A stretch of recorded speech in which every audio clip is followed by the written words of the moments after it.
यकीनन आला तालीम हासिल करना हर बच्चे का और उनके वालिदैन का ख्वाब होता है। मसीह यीशु में आप सबको सलाम। आज मैं बात करने वाला हूँ क्रिश्चियन यूथ स्कॉलरशिप प्रोग्राम के बारे में, जो हंगरी हेल्थ की तरफ से शुरू की गई। फजील नाब डॉक्टर आज़ाद मार्शल ने उसको संजीदा लेते हुए दौरे हाज़िर में अपने नौजवानों के लिए कुछ करने का सोचा और ये चाहा कि हमारे बच्चे बाहर के मुल्क में जाकर अच्छी तालीम हासिल कर सकें। यकीनन बिशप साहब के विजन के मुताबिक हमने इस काम को शुरू किया और बहुत से बच्चों ने इससे इस्तेफादा हासिल किया। आज वो बाहर जाने वाले हैं और हमारे साथ कुछ मौजूद हैं। आइए हम उनकी ज़ुबानी पूछते हैं कि उन्होंने ये स्कॉलरशिप कैसे हासिल की, क्या क्या तरीक़ाकार था और आज वो अब कैसे जाने वाले हैं, कब जाएंगे और किस तरह उन्होंने कामयाबी हासिल की। सबसे पहले मैं आपको फजीलत bishop doctor Azad Marshall moderator church of Pakistan reverend Shahzad Gill development adviser की तरफ से खुशामदीद कहता हूँ और आपको मुबारकबाद पेश करता हूँ कि आपने ये स्कॉलरशिप हासिल की है। तो हम आपसे बारी बारी जानते हैं कि आपने किस तरह से इसको शुरू किया, आपको कैसे पता चला और किन किन हालात से गुजर के इस मौके तक पहुँचे।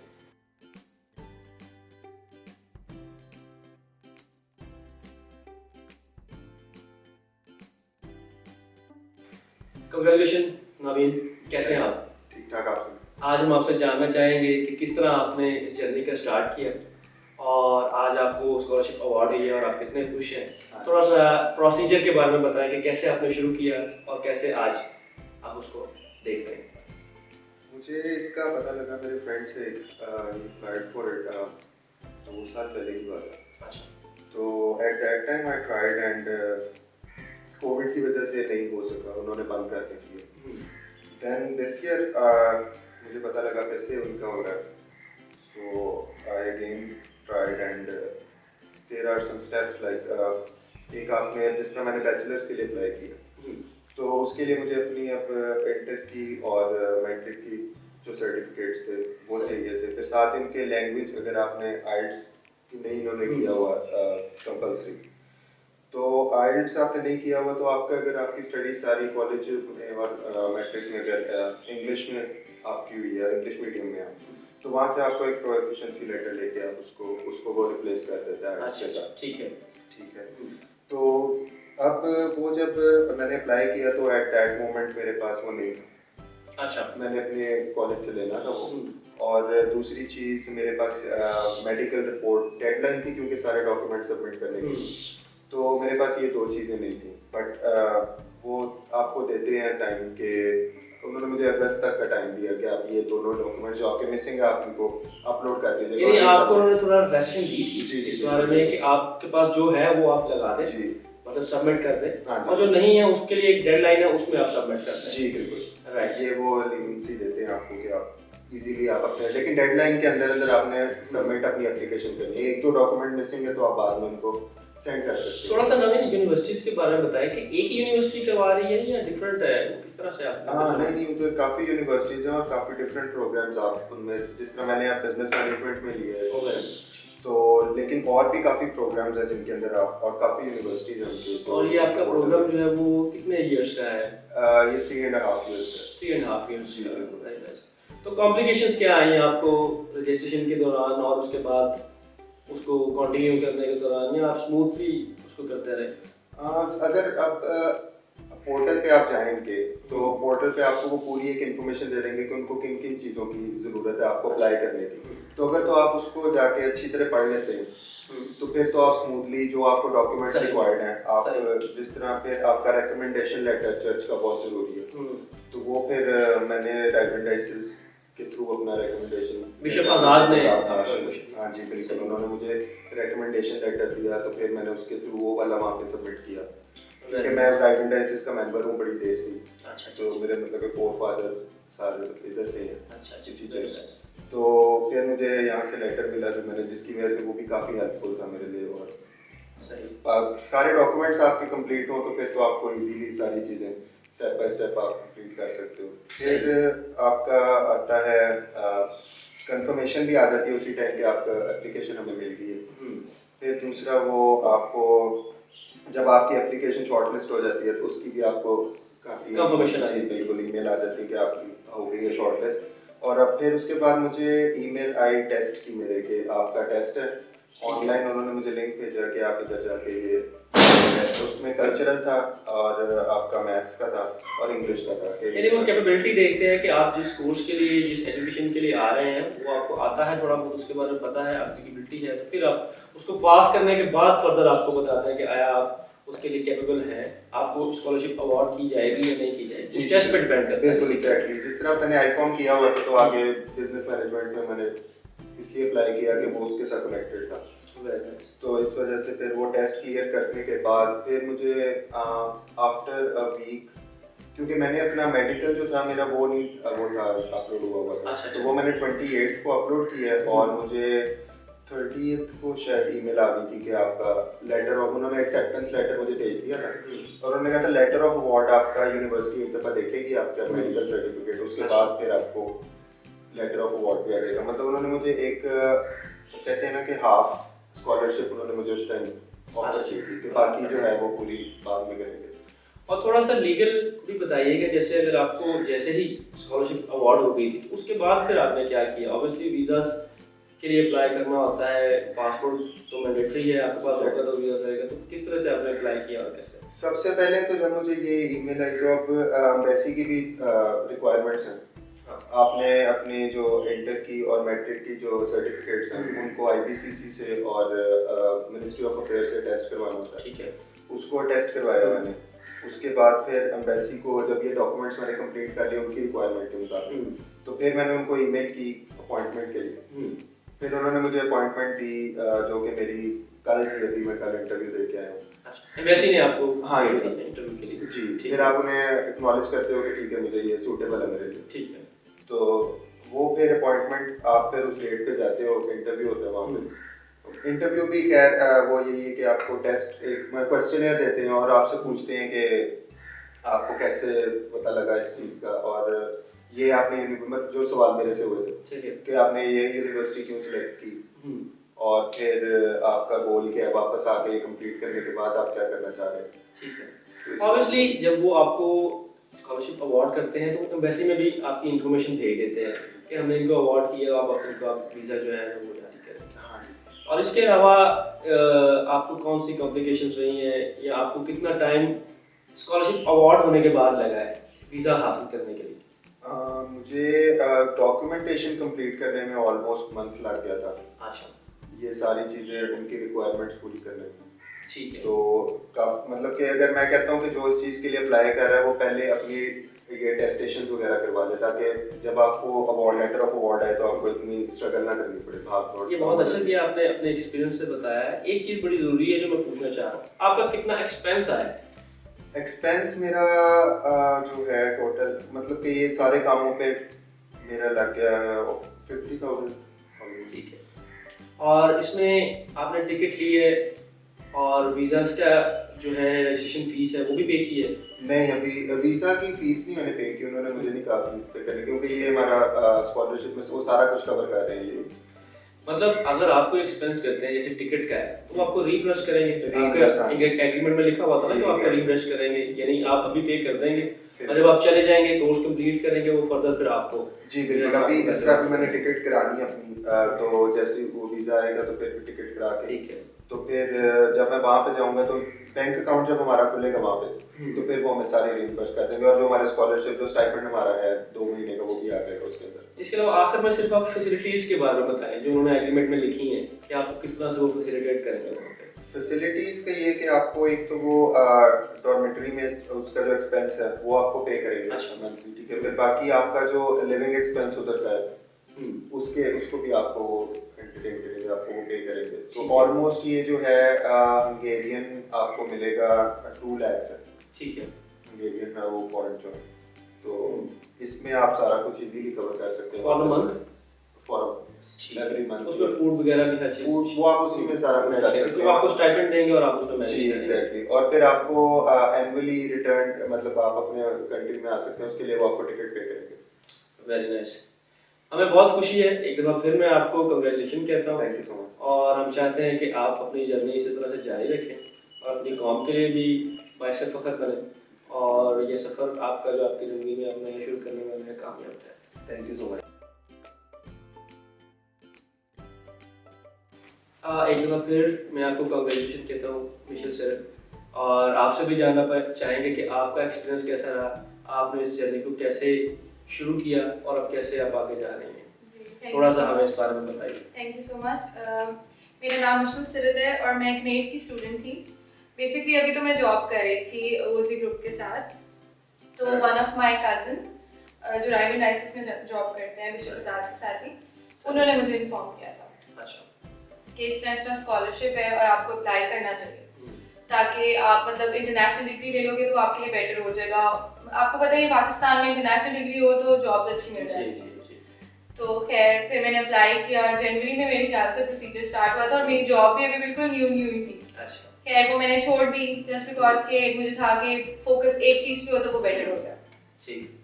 फिर स्टार्ट किया ऐसे। सबसे पहले जो मतलब डॉक्यूमेंट्स रिक्वायर्ड थे उसमें इंग्लिश प्रोफिशिएंसी लेटर था, रिकमेंडेशन लेटर था। ऑब्वियसली मुझे चर्च के थ्रू, ज़ाहिर इधर की मेंबर थी, चर्च के थ्रू उनको भी पता चला, मुझे भी पता चला, तो चर्च का लेटर कंपल्सरी था। ठीक है, जो बिशप आजाद साहब ने दिया रिकमेंडेशन लेटर उनके थ्रू मिला। और प्रोफिशिएंसी लेटर बेसिकली ऐसे होता है कि उसमें कोई इतना मतलब वो नहीं है कि डिफिकल्ट कुछ हो। बेसिकली वो जस्ट आपने जिसमें अपनी स्टडीज कंप्लीट की हैं, जो भी आपकी प्रीवियस डिग्री थी, इंटर और व्हाटएवर, उसका प्रूफ होता है यूनिवर्सिटी की तरफ से कि सब कुछ इंग्लिश में था। यानी ऐसा नहीं है कि आईएलटीएस होना चाहिए, ऐसा नहीं, आईएलटीएस नहीं है। कुछ यूनिवर्सिटीज की रिक्वायरमेंट होती है, बट बेसिकली जो ये स्कॉलरशिप ऑफर हो रही है इसकी रिक्वायरमेंट नहीं है। यानी उन्होंने ये आपको इजी करने के लिए कहा कि आप आराम से उसको अप्लाई कर सकते हैं, क्योंकि एक होता है डिफरेंट डॉक्यूमेंट है आईएलटीएस। आईएलटीएस के लिए तो टेस्ट देना पड़ता है, फिर वो 6 मंथ्स का प्रोसीजर उसको कवर करके फिर आईएलटीएस उसमें ग्रेड है वो आप अचीव करेंगे तो फिर आपको सर्टिफिकेट मिलेगा। तो इसका इसमें ऐसा नहीं है, नहीं, प्रोफिशिएंसी लेटर आपको यूनिवर्सिटी के थ्रू मिल जाता है। ठीक है। तो जब आपने रजिस्ट्रेशन अप्लाई की उसके कितनी देर बाद फिर आपको फीडबैक आ गया था? मेरे ख्याल से 3 मंथ्स लगे थे जी। सबसे पहले ईमेल्स आना स्टार्ट हुई थी, डॉक्यूमेंट्स थे जो फिल करके भेजे थे, recommendation letter, medical certificate compulsory होता है। उसके बाद फिर बाकी तो एम्बेसी की रिक्वायरमेंट्स है वो जो बाद में पूरी की। जो शुरू में थी वो यही थी कि बस आपके जो स्टडी डॉक्यूमेंट्स है वो कंप्लीट हो, पासपोर्ट हो, वैलिड हो, ठीक है, आईडी कार्ड हो, वो सब उधर भेजे थे थ्रू ईमेल। ठीक है, पीडीएफ फाइल्स बना के, ठीक है, वो उधर सेंड किए थे। आपने डॉक्यूमेंट उनके साथ शेयर किए थे कि मेरे पास ये चीज है? जी बिल्कुल, उनका फॉर्म था वो फिल किया था, सारे डॉक्यूमेंट्स अटैच किए थे। वो पोर्टल है बेसिकली उनका, वो जब आप लॉगिन करते हैं तो आपको एक लॉगिन आईडी भी मिल जाता है। अच्छा ठीक है, वो आपके पास सिक्योर रहता है जी। वो सेव करना होता है, क्योंकि आगे जब नेक्स्ट हमें जब भी वो पोर्टल खोलना होता है वही हमें डालना होता है पासवर्ड। अच्छा ठीक है। और फिर जब आप शॉर्ट लिस्ट हो गई तो इंटरव्यू फिर आपका कंडक्ट हुआ था? जी इंटरव्यू हुआ था, इंटरव्यू की मेल आई थी। स्काइप पे होना था मेरा बेसिकली इंटरव्यू, लेकिन ना कुछ इशू आ रहा था, पाकिस्तान में स्काइप ओपन नहीं हो रही थी, वो उन्होंने मुझे इन्फॉर्म किया। अच्छा। मेरा एक दिन बाद था इंटरव्यू। अच्छा। लेकिन वो हो मेरा उसी दिन गया, मतलब जिस दिन उन्होंने मुझे कॉल की कि स्काइप पे मसला आ रहा है, तो काफी स्टूडेंट्स के साथ हम कंडक्ट नहीं कर पाए, तो हम अभी ट्राई करके देख लेते हैं ताकि फिर सुबह में जब आपका इंटरव्यू तो मसला ना हो। मैं चाहता हूं कि थोड़ा सा आप बताएं कि इंटरव्यू में उन्होंने क्या पूछा था? मेरा तो मैंने मास्टर्स के लिए अप्लाई किया है। अच्छा। बिजनेस डेवलपमेंट के लिए अबूदा यूनिवर्सिटी ना जी, इन बुडापेस्ट मेन सिटी में। ओके जी ठीक है। तो मेरा इंटरव्यू तो बेसिकली 1.5 घंटे का होगा था। अच्छा जी ठीक है। तो मैंने इकोनॉमिक्स से रिलेटेड, पहले भी मेरी स्टडी अकाउंट्स एंड फाइनेंस में कनेक्ट से, तो उसी के क्वेश्चंस थे। यानी इंटरव्यू जो है वो आपकी स्टडी से अकॉर्डिंग पूछते हैं, उससे बाहर नहीं, उससे बाहर नहीं। आपने जिस प्रोग्राम के लिए अप्लाई किया है उसी के अकॉर्डिंग आपसे वो क्वेश्चंस करते हैं। तो एग्रीमेंट आने के बाद फिर आपने कैसे उसको कंटिन्यू किया? आपने वीजास के लिए अप्लाई करना था? अच्छा, जब इंटरव्यू हो गया था उसके बाद मतलब उसी कन्वर्सेशन में आपको आइडिया हो जाता है कि आप पास हो या फेल हो। अच्छा ठीक है। ठीक है, उसमें मतलब उन्होंने मेरे से वर्बली क्वेश्चंस पूछे थे, काफी इकोनॉमिक्स का बैकग्राउंड और वो सब जो मेरा था। अच्छा ठीक है। खैर उन्होंने मुझे आइडिया दे दिया था कि इंटरव्यू अच्छा हो गया है, आप सिलेक्ट हो जाओगे, बाकी गॉड पे डिपेंड करता है आप होगे या नहीं होगे, तो जैसे कि वो आपको पता है जिस तरह वो कहते हैं। ठीक है। खैर वो हो गया। उसके बाद मेरे ख्याल से 1 मंथ पूरा लगा था उनकी मेल दोबारा आने में कि सिलेक्शन हो गया। ठीक है। मेल आई थी, उसके बाद हमने 15 to 20 डेज फिर वेट किया लेटर ऑफ एक्सेप्टेंस का और लेटर ऑफ अवार्ड का। मतलब ये पूरा प्रोसीजर जनवरी में स्टार्ट हुआ था और अगस्त में आके एंड अप हुआ जब एम्बेसी का वीजास के लिए हम गए। फिर जब आप एम्बेसी में गए तो फिर आपने उनको कौन-कौन सा डॉक्यूमेंट वहां पे दिखाया? एम्बेसी के लिए तो 20 डॉक्यूमेंट्स की वो लिस्ट, जब एम्बेसी के लिए फर्स्ट ऑफ ऑल ईमेल करनी है। अच्छा। तो वो हमें अपॉइंटमेंट देंगे, अब ये डिपेंड करता है कि वो जल्दी के अपॉइंटमेंट देते हैं या लेट। ठीक तो है, हम रिक्वेस्ट भी कर सकते हैं उनसे जल्दी के अपॉइंटमेंट के लिए। क्योंकि आपके पास तो अग्रीमेंट होता है, उसमें डेडलाइन लिखी होती है कि जी। आपने इस कंट्री में हमारे इस दिन एक्चुअली ना पहुंचना है। यूनिवर्सिटीज में थी समर वेकेशंस थी, अच्छा। जिनकी वजह से हमारे लेटर्स काफी लेट आए, हम्म, जिस वजह से प्रोसीजर थोड़ा लिंगर ऑन हो गया, क्योंकि हमारी क्लासेस तो 6 सितंबर से स्टार्ट हो गई, हम्म, एवरी यूनिवर्सिटी जो भी स्कॉलरशिप जिनको भी मिल रही है, अच्छा। ठीक है। तो खैर वो लेट हो गए, 8 9 तक हमारे लेटर्स आए थे, 9 ऑफ अगस्त तक। फिर जो एम्बेसी ने टाइम दिया वो 27 अगस्त था जो मुझे मिला। ठीक है, ड्यूरिंग दैट पीरियड मतलब अपने डॉक्यूमेंट्स अटेस्ट करवाने थे आईपीसीसी से, अच्छा। आईबीसीसी से इंटर और मैट्रिक अटेस्ट होना था, और मेरा बैचलर्स था, एचईसी भी अटेस्ट करता है, वहाँ से डिग्री अटेस्ट हुई। उसके बाद मिनिस्ट्री ऑफ फॉरेन अफेयर्स से फिर सारे डॉक्यूमेंट्स, पुलिस सर्टिफिकेट भी बनता है, ठीक है, पुलिस सर्टिफिकेट भी बनता है, वो क्लियरेंस सर्टिफिकेट होता वो है, आपको अपने लोकल पुलिस स्टेशन से मिल जी। जाता है। बाकी वो सारी लिस्ट जो होती है ना, वो सारी आपको जब आप उसके लिए अप्लाई करते हैं ना, ठीक है। तो वो देते हैं हमें 20 डॉक्यूमेंट्स है, उनकी पूरी ठीक लिस्ट है, देते हैं। वो डॉक्यूमेंट्स रेडी करके फिर आपको जाना होता है। जी, वहाँ फिर पे एम्बेसी करने जाना के लिए। होता है, और एम्बेसी में जिससे क्या पूछते हैं? कुछ भी नहीं, नॉर्मल क्वेश्चंस है जस्ट कि आपकी गोल्स क्या हैं, आप क्यों जाना चाह रहे हैं, ठीक है, स्कॉलर मतलब आप इंटरनेशनल डिग्री लेके क्या करेंगे और वापस आके आप क्या करना चाहते हैं, ठीक है। बस बेसिक ये फैमिली क्या करती है, पेरेंट्स क्या करते हैं, सिबलिंग्स क्या करते हैं, बस वो इतना मुश्किल नहीं है। बस एक फॉर्म वो देते हैं उससे पहले, एम्बेसी में जाने के बाद फॉर्म देते हैं, सबसे पहले वो पहले डॉक्यूमेंट्स को चेक करते हैं, और स्पेसिफिकली बर्थ सर्टिफिकेट्स और पासपोर्ट्स पे सरनेम्स और नेम्स सेम होने चाहिए, ठीक है। अदरवाइज वो इशू होता है। मेरा वो इशू बना था, इसलिए मैं इसको मेंशन कर रही ये बहुत अच्छा कि आपने जी। बता दी, क्योंकि फिर इसी तरह से एक्सपीरियंस से जो गुजरा होता है वो जी। दूसरों के लिए बेहतरी कर सकता है। हूँ। और दूसरा ये मुझे बताएं कि जो एग्रीमेंट आपको मिला है, are you happy with that? जो स्टाइपेंड वगैरह आपको दे वेरी रहे मच हैं? हैप्पी, क्योंकि वो बहुत ज्यादा फैसिलिटीज हमें दे रहे हैं। अच्छा, जी, स्टाइपेंड दे रहे हैं, एयर टिकट्स रिइंबर्स होंगी, ठीक है, साथ हमें मंथली मतलब अकोमोडेशन के लिए भी वो पे कर रहे हैं। ठीक है, अगर तो हम डॉम में मतलब डॉम यूनिवर्सिटी ऑफर करती है, डॉर्मेट्री उनकी मतलब हॉस्टल है जिसको डॉर्मेट्री वो लोग कहते हैं, तो वो हमें ऑफर करते हैं वो, लेकिन हमारे पे डिपेंड करता है हम वहाँ रहना चाहते हैं या नहीं, अदरवाइज वो हमें पे भी करेंगे ताकि हम कोई बाहर फ्लैट वगैरह कुछ रेंट आउट करें। Thank you very much. हमें बहुत अच्छा लगा आपकी Thank success you so story much. सुन के, और यकीनन ये दूसरों के लिए इंस्पिरेशन का बायस भी बनेगा। Thank you very much and best of luck. फिनाज, कांग्रेचुलेशन अगेन। ठीक है, और आपसे भी हम आपकी सक्सेस स्टोरी जानना चाहेंगे कि आपने कैसे शुरू किया और कैसे आपने स्कॉलरशिप जो है ना वो हासिल की, थोड़ा सा बताइए इस बारे में। तो मुझे ये स्कॉलरशिप का पता चला था फेसबुक रैपिड एक्सेस के फेसबुक से। अच्छा, तो वहाँ पे ट्यूटोरियल था पूरा एक रजिस्ट्रेशन का कि आपने कैसे इस स्कॉलरशिप के लिए अप्लाई करना है, तो वो मुझे वहाँ से स्कॉलरशिप का पता चला था। तो ये जब मैंने अप्लाई किया था तो ये जनवरी इसकी डेडलाइन होती, 30 जनवरी तक हमने अप्लाई करना है, नवंबर में ये प्रोसेस सारा स्टार्ट होता है। तो इसके लिए अप्लाई करने के लिए सबसे पहले तो आपको चेक करें कि आपकी डॉक्यूमेंटेशन पूरी, जब आप रजिस्ट्रेशन करते हैं पोर्टल पे तो आपको डॉक्यूमेंटेशन की पूरी लिस्ट दे देते हैं, आपने ये वाले डॉक्यूमेंट सबमिट कराने हैं। उसमें जो मोस्ट इम्पोर्टेंट है वो पासपोर्ट होना चाहिए आपका। अगर तो आप बैचलर्स के लिए अप्लाई कर रहे हैं तो आपकी जो डिग्रीज हैं वो होनी चाहिए, एफएससी और मैट्रिक की डिग्रीज होनी चाहिए, और उसके अलावा आपका मेडिकल सर्टिफिकेट होना चाहिए। और अगर आपने ये स्कॉलरशिप के लिए अप्लाई करना है तो इसमें जो मोस्ट इम्पोर्टेंट चीज़ है वो लेटर ऑफ रिकमेंडेशन, जो कि चर्च से बिशप आजाद मार्शल ने मुझे रिकमेंडेशन ऑफ लेटर इशू किया था। ठीक है, and I am very thankful कि उन्होंने मुझे ये रिकमेंडेशन लेटर दिया। Very nice. उसके बाद आपने देखना है कि अगर तो कोई डॉक्यूमेंट मिसिंग है आपका, तो आपको इन्फॉर्म कर देंगे कि आपका ये डॉक्यूमेंट मिसिंग है, उसकी भी एक डेडलाइन होती है। तो मैं यहाँ पे थोड़ा सा आपसे पूछना चाहूँगा, मैंने जिक्र किया कि पासपोर्ट होना जरूरी है जी, लेकिन जब आप रजिस्ट्रेशन करते हैं जी, तो अगर किसी के पास पासपोर्ट नहीं है वो फिर क्या करेगा? वो 1 मंथ की डेडलाइन इसीलिए देते हैं कि अगर कोई आपका डॉक्यूमेंट मिसिंग है तो आप उस डेडलाइन में आप सबमिट कर सकते हैं। 1 से 2 मंथ की मेरे से 2 नॉलेज के मंथ मुताबिक की, वो देते हैं, जिसमें आई थिंक पासपोर्ट इजीली बन जाता है। जी ऐसी। ठीक है, तो पासपोर्ट आप उस टाइम ड्यूरेशन में बना लें, जो भी आपके डॉक्यूमेंट्स हैं वो आप उस टाइम ड्यूरेशन में आप बना सकते हैं, उनको आराम से, वो काफ़ी ज़्यादा टाइम होता है। सही। ठीक है, उसके बाद जब आपकी रजिस्ट्रेशन पूरी हो जाती है फिर वो आपको एक डेट देते हैं कि आपका इस डेट को आपका यूनिवर्सिटी में इंटरव्यू है, ओरल एग्जाम है, या क्वेश्चन सेंड कर देते हैं, वो डिपेंड करता है आपके कोर्स पे। और ये सारा ऑनलाइन ही होता है? जी, मैंने ओटीएम वन टाइम मास्टर्स के लिए अप्लाई किया है। अच्छा, इट्स बोथ बैचलर्स और मास्टर्स डिग्री, अच्छा, 5 इयर्स प्रोग्राम है फार्मेसी में। Very nice. तो इसके लिए मेरा ओरल एग्जाम था, मैंने मुझे दिया। अच्छा अच्छा, जी, तो ओरल एग्जाम में आपका स्टडी रिलेटेड क्वेश्चंस होते हैं कि आपने जो बायोलॉजी केमिस्ट्री जो भी आपने एफएससी में पढ़ा होता है वो उसके अकॉर्डिंग आपसे क्वेश्चंस करते हैं। It's not a big deal के वो आपसे फार्मेसी के बारे में क्वेश्चन करने लग जाएंगे, ऐसे बिल्कुल नहीं। अकॉर्डिंग टू आपकी स्टडीज के बारे में ही आपसे पूछते हैं कि आप कैपेबल हैं या नहीं है। जी जी जो प्रीवियस स्टडीज हैं उसके अकॉर्डिंग ही आपसे क्वेश्चंस करेंगे। ठीक है जी उसके बाद जब आपका इंटरव्यू हो जाता है और एग्जाम जो भी हो उसके बाद आपको वो एक लेटर ऑफ एक्सेप्टेंस देते हैं यूनिवर्सिटी का। अच्छा। कि आपको बताने के लिए कि आप एक्सेप्टेड हो गए यूनिवर्सिटी। जी उसका वो 1 वीक मुझे 1 वीक के बाद आया। अच्छा, इंटरव्यू के 1 वीक के बाद आपको एक्सेप्टेंस लेटर आ गया था कि आप इसको एक्सेप्ट करें कि आप आना चाह रहे हैं या नहीं आना चाह रहे? नहीं वो ऐसे नहीं है। लेटर ऑफ एक्सेप्टेंस डिपेंड करता है आपके एग्जाम पे।